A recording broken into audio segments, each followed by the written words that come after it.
السلام عليكم ومرحبا بكم، نتمنى تكونوا كاملين بخير وعلى خير. الفيديو ديال اليوم حبيباتي غادي نحضر معكم هاد البطاطس هذه الرائعه، كتجي مقرمشه بواحد الخلطه سهله وسريعه جدا. ان شاء الله غادي تعجبكم هاد الوصفه هذه، مرافقه كذلك لواحد الصلصه رائعه في المذاق. خليكم تشوفوا معايا المقادير وطريقه التحضير.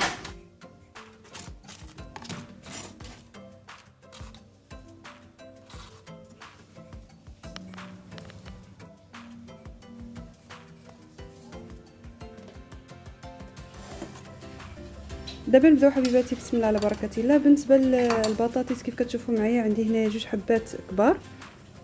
البطاطا كنخليوها بالقشر ديالها، كنزولوا اي حاجه الا كانوا فيها شي طبيعات بحال هكا.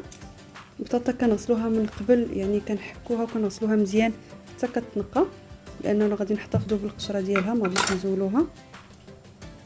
كيف كتشوفوا معايا بعد ما تنقات كتجي على هذا الشكل هذا.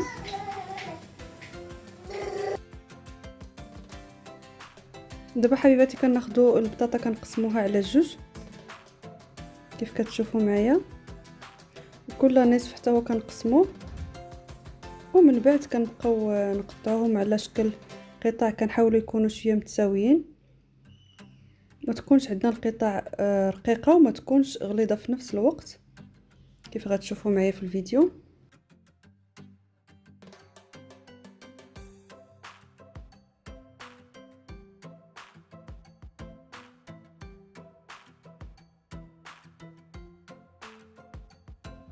كيف كتشوفوا معايا حبيباتي البطاطا كيفاش قطعتها على هذا الشكل هذا.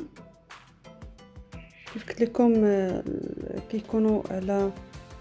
كيكونوا شويه قطع متساويين وما كيكونوش رقاق بزاف كيف مولفين نديروا دائما البطاطس مقليه. نبقى مستمره على هذا الشكل هذا حتى كنسالي هاد القطع اللي عندي، ونتلاقى معكم في التتمه تاع الفيديو.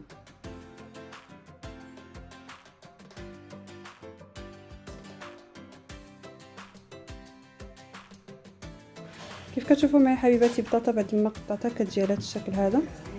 دابا المرحله الثانيه غادي نقليوها ونتلاقى معكم.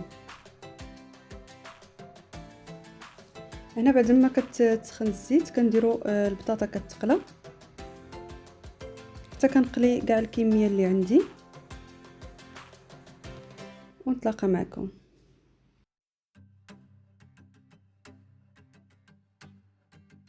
كيف كتشوفوا معايا البطاطا بعد ما كنقليها كنديرها على ورق النشاف باش نقص منه هذا الزيت اللي فيها كيف كتشوفوا، ونبقى على الشكل هذا حتى كنقلي جميع البطاطا اللي عندي ونتلاقى معكم. باش اللي غادي نديرها دابا غادي ناخذ الدقيق نكبو في الزلافه اللي غادي نخلط فيها، وغادي نضيف الماء تدريجيا باش نصيب واحد الصلصه اللي غادي بحال التيمبورا اللي غادي نديروا فيها البطاطا باش نعاودوا نقليوها.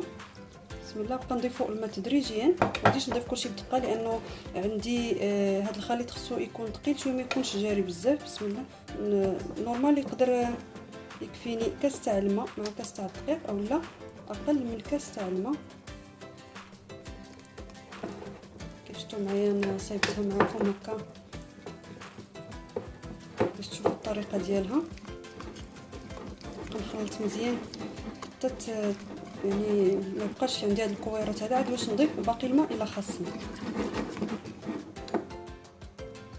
كيف كتشوفوا معايا خلطت دابا الخليط مزيان ولكن باقي ثقيل.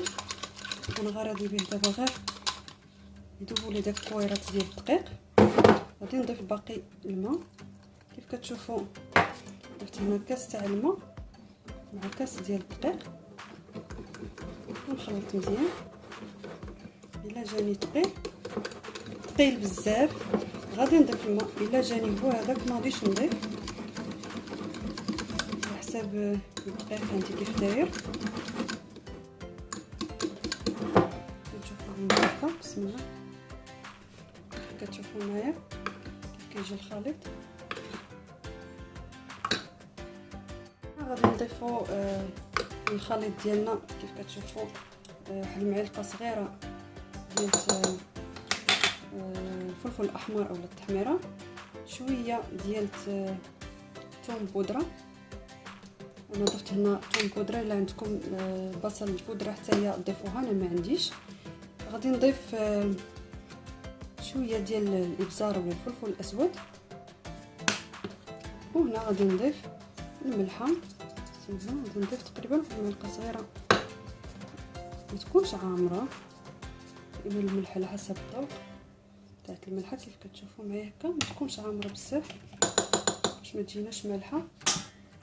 وغادي نضيف كذلك شويه ديال خميره الحلويات، ندير معكم بالمعلقه باش تشوفوا كيف غتشوفوا معايا هذا القياس ديال خميره الحلويات. وغادي نخلط مزيان هاد العناصر. صدقوني هاد الوصفه هذه كتجي لذيذه بزاف. انا سبق لي شفتها هذه مده وانا كنت كنديرها، وقررت اليوم غنحضرها للغدا، غادي نوجدها. قلت علاش لي من نديرها في القناه. صراحه وليداتي كيبغيوها بزاف، خصوصا ولدي الكبير، حتى انا كتعجبني. كتجي هاد البطاطا هذه منسمه.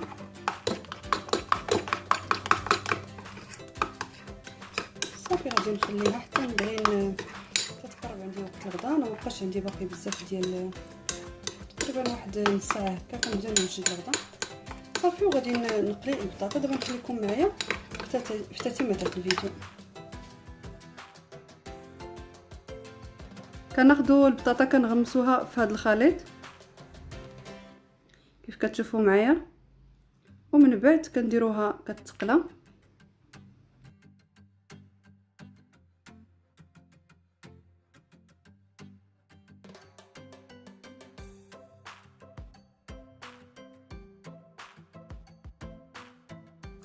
كتبقى مستمره على هذا الشكل هذا كيف كتشوفوا معايا حتى كنسالي الكميه اللي عندي. نتلاقى معكم في التتمه تاع الفيديو.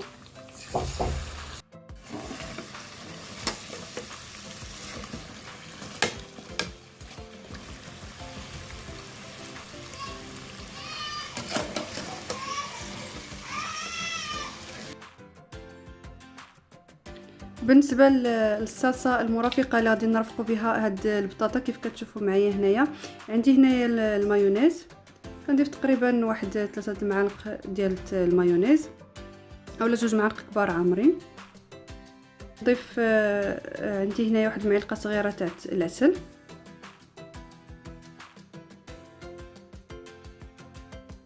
معلقه صغيره تاع المونطاط،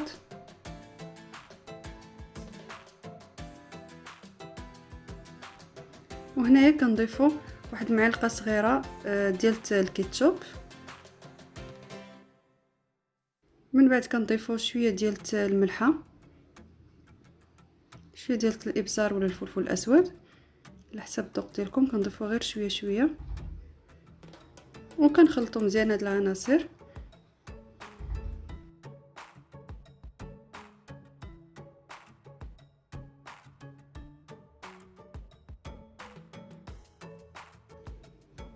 كنخلطوا مزيان هاد العناصر حتى كتنسجم مع بعضها وكتكون الصلصه ديالتنا واجده. ونتلاقى معكم في الشكل النهائي ديال هاد الوصفه.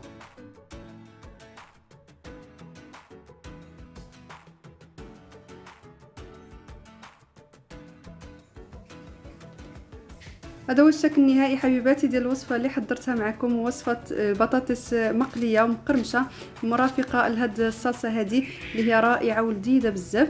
نتمنى حبيباتي هاد الوصفه هذه تعجبكم. انا غادي نرافق هاد الوصفه هذه كيف كتشوفوا مع هاد الطبق هذا ديال صدر الدجاج اللي سبق لي شرملته طيبته على هاد الشكل هذا، مرافق كذلك الخضر المبخره. نتمنى حبيباتي هاد الوصفه تعجبكم وتنال استحسانكم. ما تنساوش كيف ديما تدعموني بلا لايك ديالكم، وكنشكركم على المتابعه.